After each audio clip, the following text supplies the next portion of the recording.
Kisah Nabi Hizkiel diutus pada kaum yang telah meninggal dunia. Ada kisah menarik mengenai Nabi Hizkiel yang diutus Allah kepada kaum yang sudah meninggal dunia. Dalam bahasa Ibrani, beliau juga disebut dengan nama Yehezkiel. Cerita ini akan dibahas secara tuntas. Sebelum kita bahas lebih lanjut, tolong dukung channel ini agar konten Islami terus berkembang dengan cara klik subscribe dan juga share video ini ke berbagai media sosial. Terima kasih.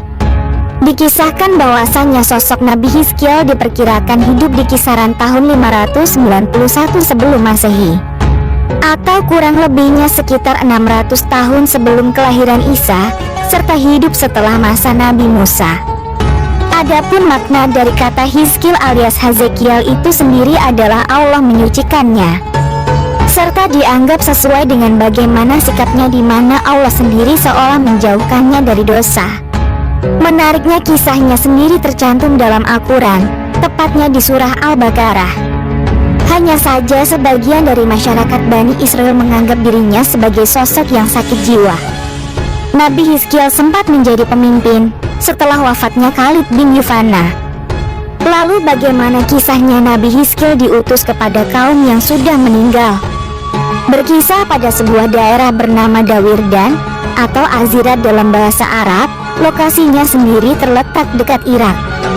Diketahui di wilayah tersebut terjadi wabah yang begitu mudah menular manusia dengan penyakit ini disebut taun. Kurang lebih, wabah tersebut sendiri dianggap sangat hampir sama dengan COVID-19 di tahun 2019 sampai 2021, sebagaimana yang pernah melanda di seluruh dunia tahun lalu. Namun, wabah tahun ini lebih mengerikan lagi dari virus corona. Karena jika ada seseorang yang tertular di pagi hari, maka pada waktu sore atau malamnya, ia langsung meninggal dunia. Penyakit tersebut semakin menular, banyak penduduk negeri ini yang meninggal dunia. Maka dari itu penduduknya yang sehat berinisiatif untuk hijrah ke tempat lain yang lebih aman dari wabah. Singkat cerita, hingga mereka menemukan lokasi yang cocok berupa lembah yang bersih dari wabah, dengan jumlah yang sangat besar sampai 4.000 jiwa. Ketika itu masyarakat yang berhasil hijrah alias berpindah ke lembah mulai membangun peradaban baru. Diutus pada kaum yang telah meninggal.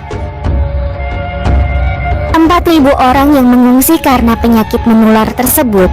Mereka beranggapan bahwa dirinya kebal dari wabah berbahaya tersebut, serta mereka berasumsi dapat hidup lebih lama lagi karena berhasil keluar dari penyakit mematikan. Tidak lama kemudian, sifat sombong ini berhasil dikalahkan dan ditegur Allah saat diturunkannya 2 malaikat ke negeri tersebut. Diceritakan, 2 malaikat ini berteriak.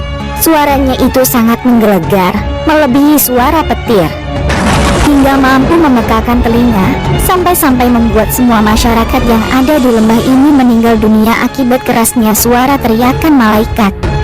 Tapi, ada juga versi cerita lain yang berkembang di masyarakat, yaitu ketika masyarakat mengungsi ke daerah ini, ada yang terinfeksi wabah yang berhasil luput dari pantauan. Bertahun-tahun setelah kematian penduduk setempat, Nabi Hizkiel pun berjalan di kawasan ini. Ketika dirinya memasuki pintu gerbang pemukiman penduduk itu, ternyata beliau mendapati ribuan tulang belulang manusia. Atas izin Allah, dirinya diberikan kesempatan untuk bertanya langsung kepada sejumlah tulang tersebut untuk menyatu kembali. Begitu juga halnya pakaiannya kembali seperti semula. Lalu Allah tiupkan lagi ruh dalam tubuh tersebut. Akhirnya, masyarakat Dawirdan ini kembali hidup. Lalu mereka memberi seruan berupa puji-pujian kepada Allah. Mereka menyesali tentang dosa yang pernah dibuatnya semasa hidup, hingga Allah pun menerima seluruh taubat mereka. Akhirnya tulang-tulang yang kembali hidup ini memutuskan untuk kembali ke kampung halaman yang ditinggalkan karena wabah. Lalu mereka kembali wafat sesuai dengan ajalnya. Semoga kisah Nabi Hizkiel ini dapat menjadi hikmah bagi kita semua. Tentunya apa yang telah berlaku terhadap masyarakat Dawirdan tak lebihnya itu merupakan sebagai kesempatan kedua. Bagi kita yang masih hidup saat ini, jangan sia-siakan kesempatan untuk selalu beramal soleh dan berbuat baik antar sesama.